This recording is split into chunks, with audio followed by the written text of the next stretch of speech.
Hi friends, నా పేరు ఉదయ్ కిరణ్. నేను ZPHS థాడివాల్స్లో చదువుతున్నాను.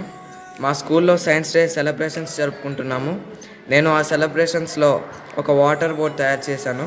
ఆ ప్రాజెక్ట్కి కావాల్సిన ఐటమ్స్ ఏంటంటే thermocol sheet, motor, wires, fan, switch, ఒక పెద్ద ప్లేట్, HW బ్యాటరీ.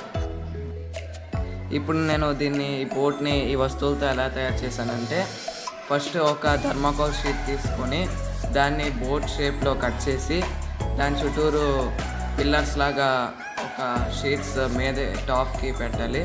పెట్టిన తర్వాత వాటిని గమ్తో ఏదైనా గ్లూ స్టిక్తో కానీ దేనితోనైనా అంటించేయండి. అంటించిన తర్వాత బ్యాక్ సైడ్ కానీ ఫ్రంట్ సైడ్ కానీ ఏదో ప్లేస్లో ఒక మోటార్ ఫిట్ చేయండి. ఆ మోటార్కి బ్యాటరీతో కనెక్షన్ చేయండి. కనెక్షన్ ఇవ్వండి. కనెక్షన్ ఇచ్చాక ఆ బోట్ని తీసుకెళ్ళి వాటర్లో పెట్టండి.